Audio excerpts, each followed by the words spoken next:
You know, we're dealing with bent tubes here, bent, ovalized, tapered. And to think that each of them is exactly the same as the other, that would be a misconception. Hi, I'm Paul Brodie. We're back. I guess you didn't know that we went anywhere. I didn't go anywhere. Mitch did. He went to Mongolia. He was there for a month. He rode around on a Royal Enfield. I think he had quite the adventure.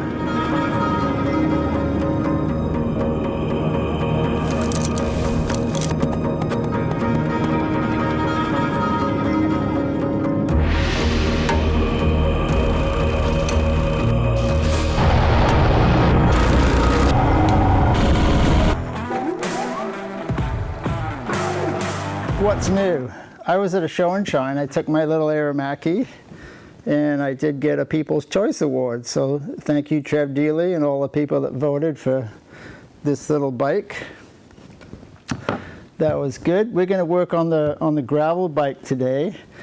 And how we left off last time was that I was working on the fork and I made up a mount for the caliper, and that didn't exactly work out because it was offset. And this is my fixture, and I don't know, I made this back when I was teaching Frame Building 101, and I guess it worked back then, but now if I line it up here, can you see how the holes are off? Those are the two holes to mount the caliper, and it's off. So I think this was 5 weeks ago, and I was trying to figure out what I did, and that was 5 weeks ago. That's a long time in the shop here. So I think what I did is I had the wheel in here, and I put on the caliper and the spacers, and I tacked it in place. I took off the one that I was making last time. I didn't like that at all, and this one is cleaner, it weighs less, and because things are offset, what I've done is I've tried to make this piece as wide as possible so that it's resisting of the flex as you put the brake on. So that's why it's that shape. I put a little triangle in there to save some weight, and I'm quite happy with how that worked out. So the fork is basically done. It's aligned, and we're going to work on the frame now. I did fillet braze what got left last time because I only tacked it up. What we're going to do right now is to face the head tube, and then we're going to cut a slot in the seat tube and make a hole at the bottom of the slot so there's no stress riser. So let's get started. Thanks for tuning in. I wanted to show you about fillet brazing here. This is one of the finer points when you're brazing up a frame. I've got a head tube here, obviously, and it's machined down, so there's a step here. So as you come around here with the torch, you have to be really careful, because if you get extra heat on here, what the bronze is going to do, it's going to flow along that little ledge, and it's really hard to get that off. So as you come around here, you want to be really careful on the width of the fillet braze. That's the first thing when you're brazing. Then as you file using a spiral roll and a belt sander, you have to be really careful with this lip here, because if you're not careful, as you're sanding that, you're going back and forth with that, it's easy to knock off that ridge there. And it doesn't mean that the frame is a bad frame or anything, but it's a small point. So you have to be careful to maintain that raised up section along there. So anyway, I think this one turned out okay. It's just one of the small points of fillet brazing. So if you look at a frame which has a machined head tube, always look right here, because that's the point where if you're not really careful, you can either have the braze go along and it's hard to get off, hard to file because you're filing into this radius, and then as you file on the fillet, it's easy to knock off the corner. Small points. I got a little bit of slack here. You don't want to start with this under pressure. I've got slow speed on the chuck, so here we go.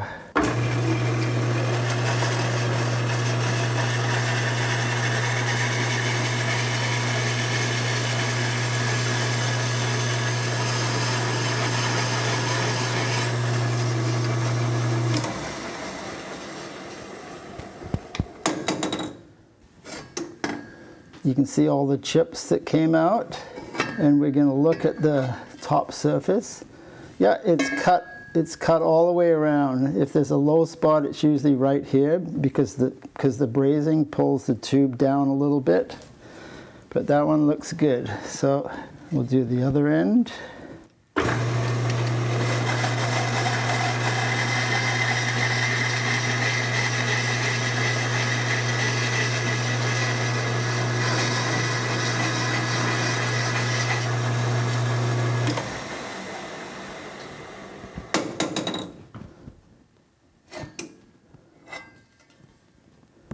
Okay, that one's good too. So we'll take off the burrs now, and then the head tube's done. It doesn't matter how you file. You can file up, you can file down, you can file around, but you're always at a 45. That's the rule. And you have to be careful when you come around here, you don't hit the file onto the down tube and make a little nick. So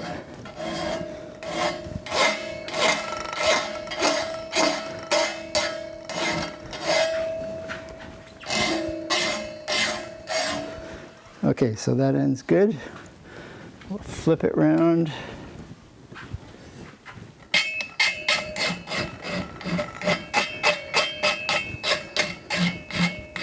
How long is the slot? Like 1 1/8". That's where the slot goes to. I've got alloy blocks here, and they are the same ID as the OD of the tube. I'm not holding it up here because this is the bulge butt on the outside, so you can see where the butt ends more or less there, so I'm a little bit behind. I can't use a V block because I need to hold this really firmly, and if I use the V block it's going to make marks, so I use these blocks. So the next thing to do is to set the height.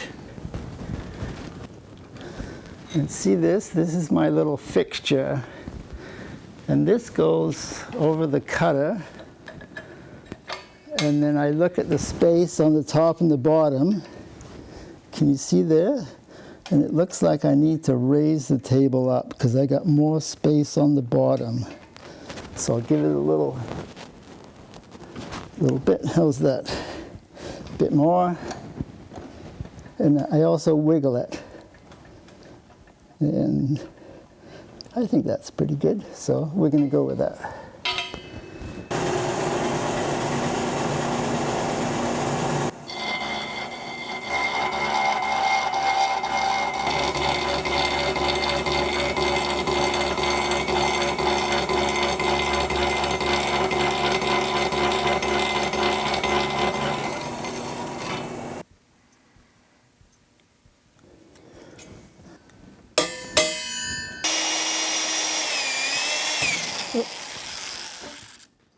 I'm happy with that.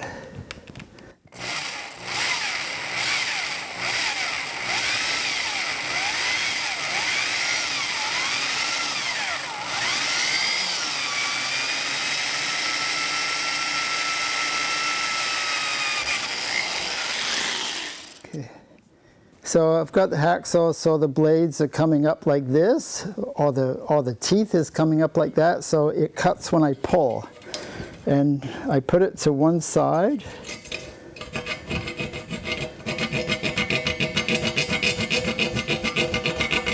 I'm actually rubbing the blade against the slot on this side. And we're through, and now I do the other side. I'm pressing the blade against this side of the slot.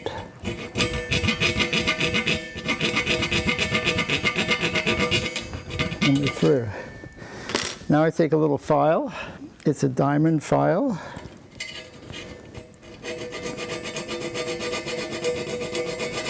They actually cut very, very nicely. Now I'll do the other side.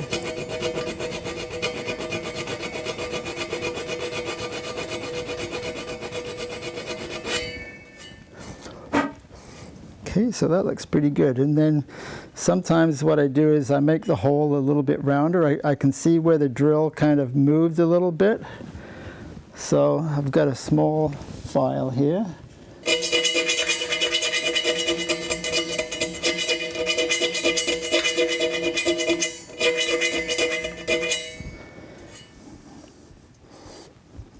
Okay, that looks good. And what I want to do is to keep that corner and that corner sharp. I don't like it when it's rounded. That does not look good, not to me. All right, we're going to go over to the drawing now. We're going to have a look at where the chainstays can fit. It's good, making progress here.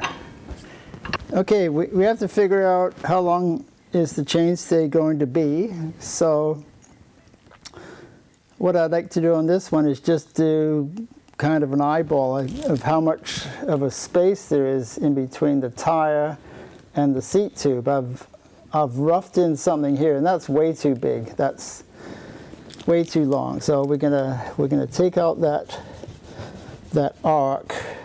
I think I'd like to have a space about there, I think. I want it a little less than an inch. Okay, so that's like 7/8. That's okay, maybe a little less, just a little less. Maybe that's about 3/4 there. Okay, so that's going to be the space in between the tire. I'm not going to be switching tires, I don't think. This is my compass. It's adjustable. Okay, so that would be the space in between the seat tube and the tire, and the wheel comes out vertically, so it doesn't have to go forward or anything like that, like on a road bike, some road bikes. So we got to do a top view now, and so we draw a line in between the center of the bottom bracket and the axle. This is the axle line right here.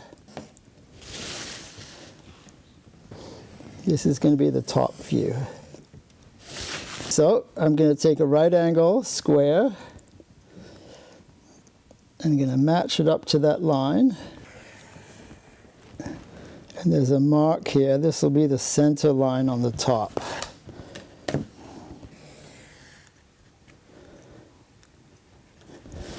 So we're going to draw a center line of the top view. We're going to draw in the bottom bracket here, and this is the axle here. So we go 3/4 and 3/4, because that's 1.5 inch bottom bracket.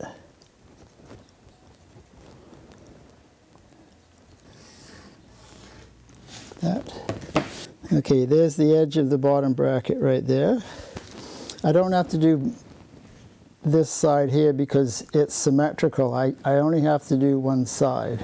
I've got a boost axle on the back, so it's 148. So half of 148 is, half of 150 is 75, so 74 millimeters. So that's where the axle goes. From here to here, and this is the other side.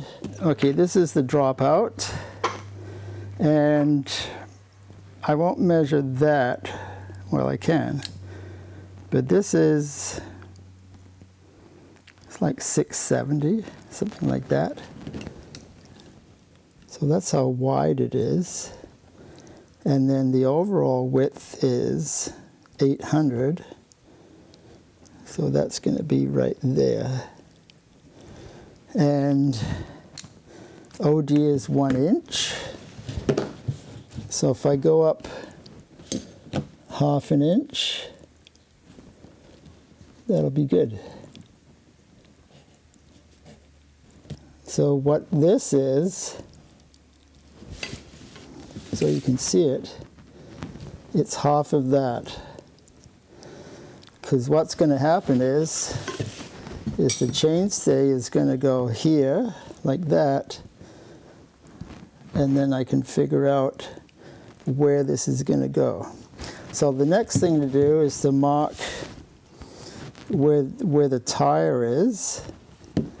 So this goes on the axle center line.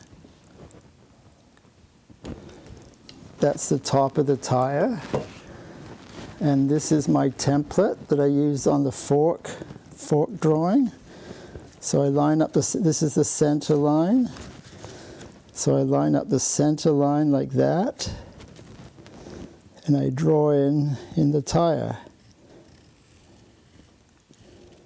This is pretty crucial, because if you get it wrong, you either have way too much clearance or not enough. So don't want to fool around like that. So if I do this like that, and this is the center right about somewhere around there, something like that. So I'm lining up the center with the widest part, and I can have lots of clearance there. So I like that. Okay, the bottom bracket's a little wider than normal. That's why I've got extra space in here, but that's fine. I don't mind that at all. So I'm looking for about a 1/4 inch space here. So I've got the pencil so that when I'm resting the side of the pencil, it's at a 90. It's not like that. It's not like that. You get a false reading. So I'm trying to hold the pencil so that this edge towards me is at a 90 to the paper. Yeah. Oh, I know what to do. I bought some V-blocks, and they've come in very handy, not for maybe the reasons you might think, but see that's like an extra pair of hands right there. So here we go. Perfect.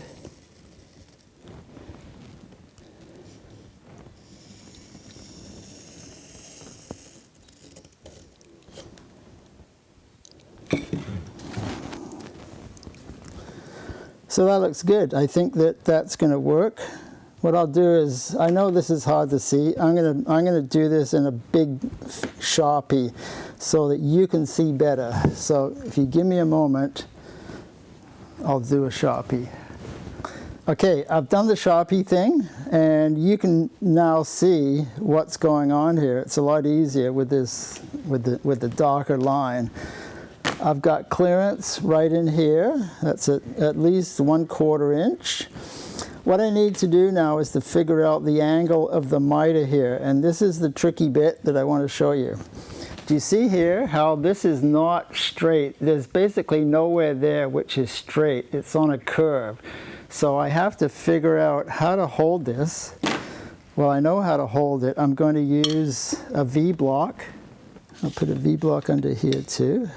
So I put this on top of the drawing so it's lined up. And I need to be able to take a hole saw. Let's pretend this is the hole saw. It has to come through here. So I've got enough space here. Got a little bit of space here for this hole saw. It's going to be an 1.5 inch hole saw, which is the bottom bracket. So what I'm going to do is I want the V-block to be right where it is now, because that's the perfect spot. So I make a line, the front of the V-block and the back of the V-block, whichever. That's how the V-block's going to hold the stay. And then I take my pencil and I draw a line like that. So that's the angle of holding the chainstay at the right angle for the bottom bracket miter. So let's see how that works out. Oh, and I'll also draw a line where the miter is going to be. So take my square. Do you see what I'm doing here? Can you see how I've got this right at that point of intersection there? That's my miter. That's my miter line. So if I do that and I put an M for that, that's for miter. These two are for the V-blocks. That's where the V-block holds it. So let me grab a protractor and we'll measure that angle. So I'm extending this line here, down there. Okay, so that's the angle of the miter right there on the mill. And we're looking at, well, 14 degrees. There's 0 and there's 10. See how I'm counting? I'm not coming back this way. 14. So M14. That means miter at 14 degrees. So there's miter, and then we're going to do, what's H for? Hacksaw, right?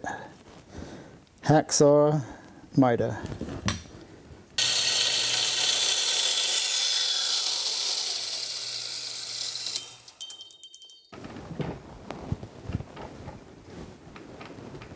So I'm putting these lines for the V-blocks all around so that I can see them, doesn't matter where I am.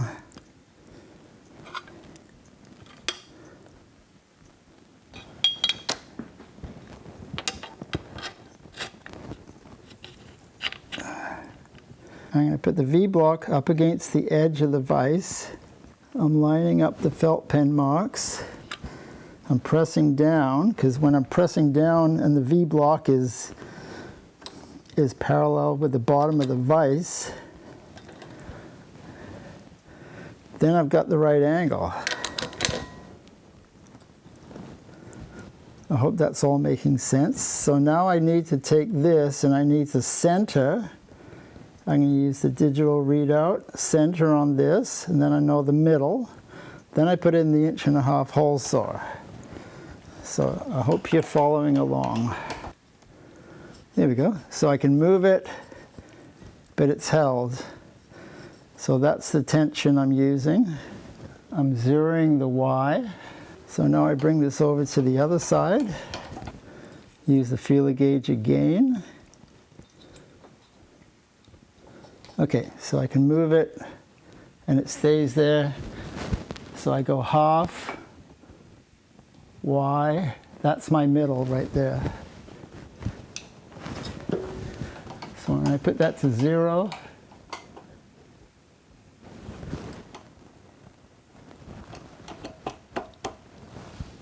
centered. It basically lines up with the top of this block, and I put a couple felt pen marks. So when I put in the second stay, it comes back to here, and I've got these blocks lined up with the face of the vice jaws. I've got it in the same position as this, so I can be happy with that. There we go.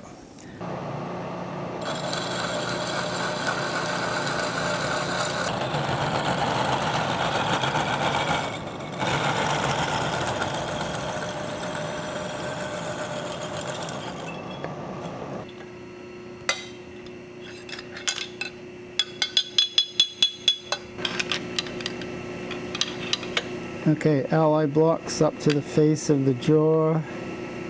This is lining up more or less.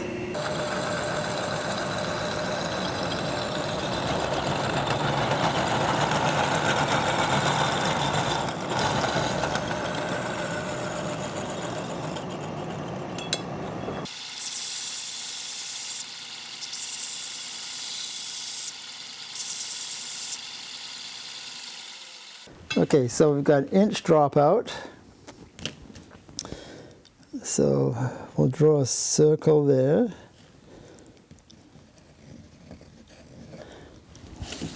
When I put the frame into the chainstay jig, I need to set the angle. I need to set the angle of the seat tube. So I'm going to measure from the center of the axle up to the very edge. I'm going from the center of the axle up to here. Looks like it's 516. Yeah, I'll just draw a quick line there. That's where it's going to, right there. So it's 516, and then I subtract 6, and I'll show you why I subtract 6, and I end up with 510. 510 millimeters. That's an important measurement. Okay, we're going to find out the angle of the miter for this one now. So we'll extend some lines. There's 0, and there's 10 degrees. So we're going to miter it at 10 degrees. What I want to show you also is that as I miter this, I'm going to offset it. It's not going to be, here, I'll move it like that. It's not going to be like that, because what I want to do is I want to offset it like that, so that this comes, see how there's a little shoulder here, and that helps when you're welding. So we're gonna raise up the chainstays a little bit. Usually it's like 150 thou, because if you put it right in the middle, especially with some other dropouts, you can't move this around as much. This needs to be more underneath, and if it forces you to do that, you don't get the same wrap around the freewheel sprockets. So it's good to have a little bit of offset, and I'll show you how we do that. There's the chainstay, like that. We'll line up this with the bottom bracket edge, like that. That looks good.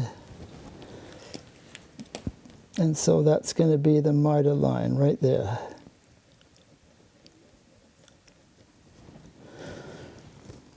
And because there's a left and a right, I find the 0 of the center, and then on one I move it one way, and on the other I move it the other way. This is going to be the right hand stay, so we need to raise it up. So it's going to go like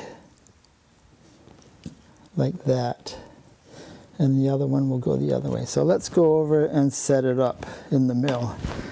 Inch hole saw for the dropout.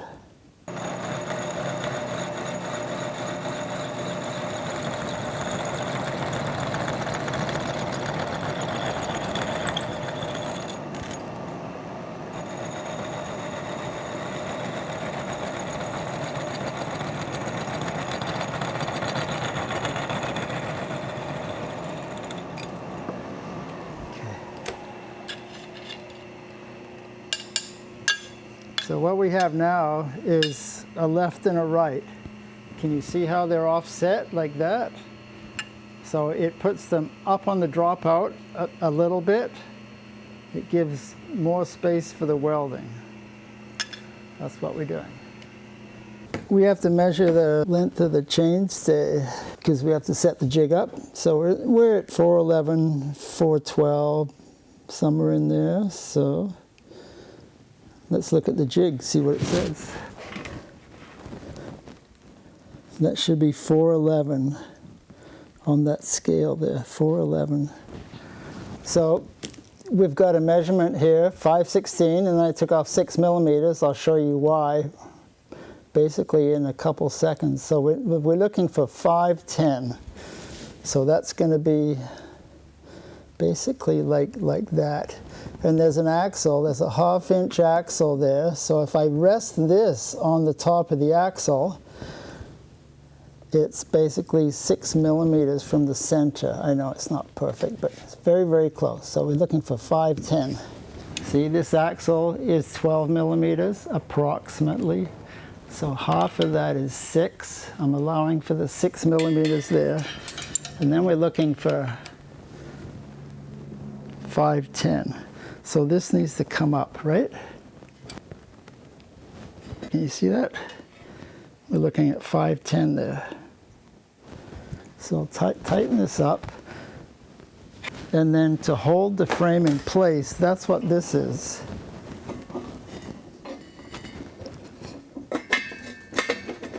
That stops the frame from dropping down. It's a support.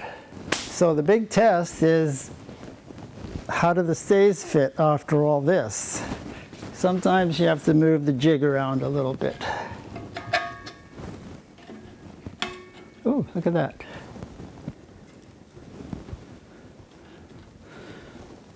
Okay, so I didn't get the angle right here.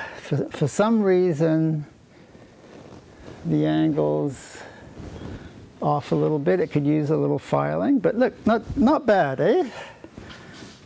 Not bad for first try. I have a file. I have a half round file. So I'm putting the file in it so that it nestles into the miter like that, and then I'm going to angle it up and file.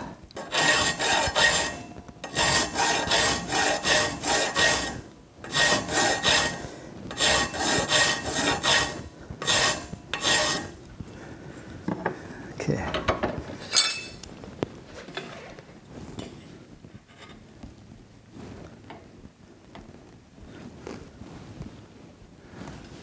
Okay, that looks okay.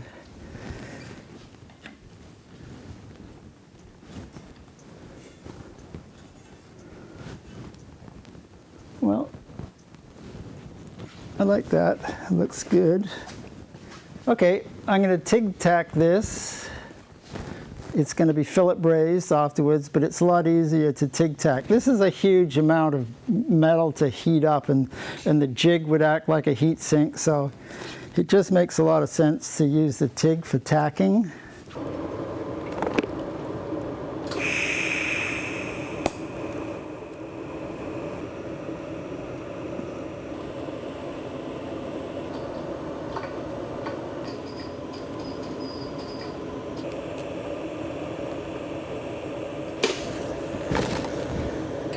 Okay, no holes.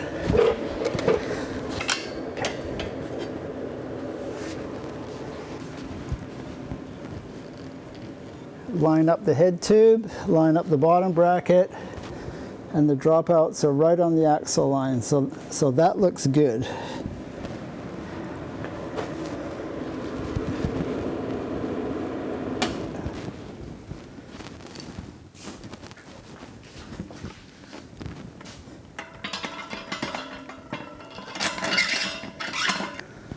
Looks like it's pretty centered, and we got almost an inch here, just like we planned.